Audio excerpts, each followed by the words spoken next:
So I actually am going to show you something that is so easy.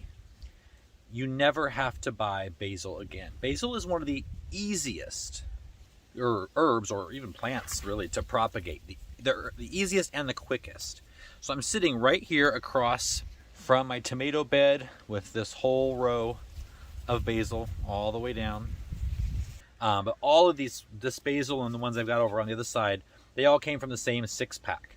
Because there was about 20 plants in each little pod. And so times 6, I was able to divide all those. The thing about basil is when it starts to flower, and it can do it very quickly, especially if the weather's hot, it turns the leaves bitter. And you don't want to use them anymore. And so you want to always keep it cut. Don't let it flower. When you see, let me show you. You'll see this starting to happen right here at the end of the stem, and that is the flower coming on. So as soon as you see that, take it back a few leaf nodes and pinch it off. When you do this and you have a whole row like me, you're gonna get a lot of basil. Less than a week ago, I might say maybe a week tomorrow, I came through and just took a bunch of basil off of here because it was getting ready to bloom. And we were gonna make pesto. And so I took it in the house. We weren't gonna make it that day. I stuck the whole thing into a mason jar of water, and we didn't get around to making basil. And let me show you what happened. All right, so here it is. This is the best way also to store basil. If you cut it and you don't wanna put it in the fridge, but if you're not gonna use it for a few days, put it in a mason jar of water. But look what we've got in here. Look at the root systems attached to these guys. I mean, that is so crazy. So I know I've had videos in the past where I think I did a couple of basil propagation videos, and I was showing you the correct way to make sure you have 2 leaf nodes and you put this much in the water. And well, you know what? Basil don't care.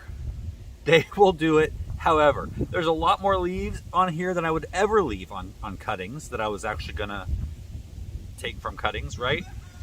But they didn't care. In less than a week, we've got full-on root systems. So let's pot some of these up because I'm not gonna make pesto out of this. I'm gonna plant it, grow a whole nother row, and the other row over there is already ready to pick again. So I'll just make pesto from that. Okay, so I've got some pre-moistened potting soil and some pots, little pots. I'm just gonna fill up one of these pots.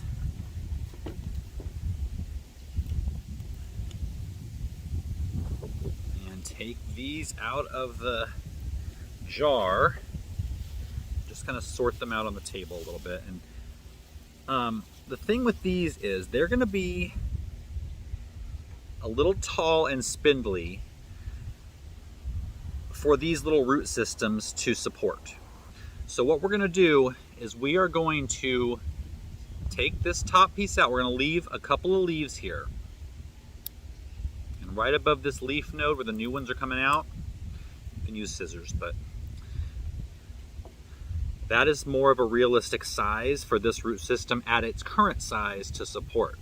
So I'm gonna make a little hole here, put the roots down in, spread them out a little bit, close it up. Like I said, it already put that many roots on in a week or less. In another couple of weeks, this is going to go right into the ground. Now, here's the thing with basil. It's not hardy outside if you have frosts or freezing temperatures, but it does grow well on a sunny window, at least to get through the winter. If you have grow lights, even better. And then in the spring, you can make more cuttings and more and more, and you will never have to buy basil again. And there's so many kinds of basil: Thai basil, holy basil, red basil, the purple opal, the green basil, several kinds of the green basil. And some of them are not cheap. So go ahead and buy them one time. You can buy a 6-pack that has 100 in them and do what I did in the last video. Do that, and theoretically, you will never have to buy basil again in your whole life. Just keep it going. And it reminds you to keep it going because when it flowers, take those tops off, either use them for cooking or make cuttings, or both.